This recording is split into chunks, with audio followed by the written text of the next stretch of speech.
जय हिंद साथियों। कैसे हैं आप सभी। स्वागत है आपका math bye Harshad YouTube channel पे। तो आज का सवाल मैं लाया हूँ जानवरों से रिलेटेड। तो चलिए आज के सवाल को शुरू करते हैं। तो चलिए सवाल पढ़ते हैं। आराम से सवाल पढ़ेंगे। प्रश्न में क्या लिखा है। एक खेत में मुर्गियाँ और बकरियाँ हैं। उनके कुल सिर 35 है। कुल पैर 94 है। तो बताइए मुर्गियाँ और बकरियाँ कितनी है। यहाँ हमको दोनों पूछे मुर्गियाँ कितनी है और बकरियाँ कितनी है। तो चलिए सवाल को सॉल्व करना शुरू करते हैं। तो सबसे पहले एक एक लाइन पढ़ेंगे और सवाल उस हिसाब से थोड़ा कॉन्सेप्ट के साथ सॉल्व करना शुरू करेंगे। और आज का जो सवाल है मैं एक्स और वाई मानकर नहीं, जो एलिगेशन मेथड है, जो एक्स और वाई मानने से और आसान पद्धत है उस पद्धति से बताऊंगा। तो चलिए शुरू करते हैं। तो चलिए एक एक लाइन से सवाल पढ़ना शुरू करते हैं। एक खेत में मुर्गियाँ और बकरियाँ है। तो चलिए हम शुरू करते हैं सवाल को एक एक लाइन से सॉल्व। मुर्गियाँ, तो मुर्गियों की बात की जाए तो मुर्गियाँ सबके घर में होती है और बकरियाँ भी सबके घर में होती है। तो जो मुर्गियाँ है मुर्गियों का भी एक सिर होता है और बकरियों का भी एक सिर होता है। ठीक है। पर बात की जाए तो मुर्गियों के पैर होते हैं 2 और बकरियों के पैर होते हैं 4। तो यहाँ हम लिख लेते हैं, यहाँ ये लिख लिए मुर्गियाँ।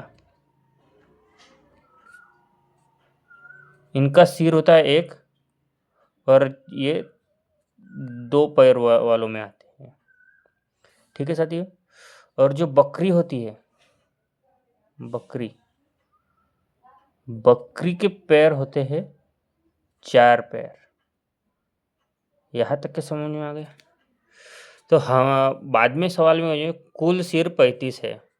मतलब कुल सिर 35 मतलब दोनों के सिर एक एक होते, मतलब दोनों मिलकर कितने हो गए, मुर्गियाँ और बकरियाँ मिलकर 35 हो गए। ठीक है। कुल पैर 94 हैं, मतलब मुर्गी के पैर और बकरी के पैर मिलाकर 94। तो इसे हम एलिगेशन मेथड से कैसे सॉल्व करेंगे। तो मान लीजिए सारी मुर्गियाँ है। ठीक है। मान लीजिए सारी मुर्गियाँ है। तो कुल सिर कितने हो थे 35, मतलब पैर कितने हो जाएंगे 2 मान लीजिए सारी मुर्गियाँ है 35 सिर है, मतलब 35 अगर मुर्गियाँ है तो उनके 35 मुर्गियों के पैर कितने हो जाएंगे 35 दूना 70। 70 इस बाजू हम ये 70 लिखेंगे। ठीक है साथियों। फिर और एक स्टेप, मान लीजिए कि सारी सारी बकरियाँ ही है।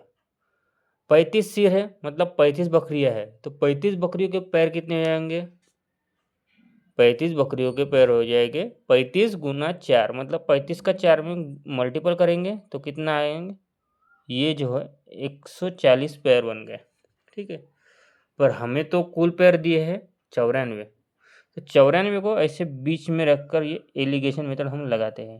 ये 94 इनको बीच में रखेंगे, इनका क्रॉस करेंगे। क्रॉस मतलब क्रॉस में इनका डिफरेंट लेंगे। कितना आएगा इनका डिफरेंट, इनका डिफरेंट आएगा 46। ये यहाँ लिखेंगे। ठीक है साथियों। अब देखते हैं इनका डिफरेंट कितना है। इनका डिफरेंट आएगा कितना, इनका डिफरेंट आएगा 24। ठीक है साथियों। ये ऐसे लग रहा है हमारा एलिगेशन मेथड। ये आ गया इनका रेशो। अगर देखो 4 पैर वाला जानवर हमेशा कम होगा। ठीक है। तो 4 पैर वालों में कौन आ गए, ये हुआ बकरी का रेशो और ये हो गया मुर्गी का रेशो। ठीक है साथियों। ये और कट जाएंगे, ये कट दोनों संख्या 2 से कट रही है, ये 2 से कटकर 23 हो जाएंगी और ये 2 से कटकर 12 हो जाएंगे। ठीक है साथियों। अब हमें पूछा क्या है, पूछा है मुर्गियाँ और बकरियाँ कितनी है। ठीक है।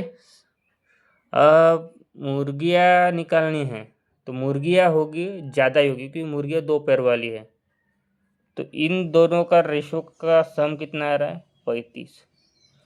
और ये 35 की वैल्यू 35 में दी, मतलब दोनों के सिर मिलाकर 35। तो ये आंसर हमारा यह ही आ गया, मतलब ये जो है 23 23 जो है ये मुर्गियाँ रहेंगी और जो 12 है बकरियाँ रहेगी। ठीक है साथियों, ये लिख लीजिए मुर्गियों की संख्या, और ये बकरियों की संख्या। ये बकरियों की संख्या है, मुर्गियों की संख्या। ठीक है साथियों, समझ में आ गया? समझ में आया तो वीडियो को लाइक करें, शेयर करें और चैनल को सब्सक्राइब करें। और वीडियो के अंत में आपको बताना चाहूँगा, इसी कॉन्सेप्ट से जुड़े बहुत ही अच्छे सवाल, मतलब डीप कॉन्सेप्ट वाले सवाल मैं आपको दिया हूँ, जो आपके लिए होमवर्क है, उसे सॉल्व कर कर कमेंट बॉक्स में उसका जवाब ज़रूर दें। जय हिंद, जय भारत, बाय बाय।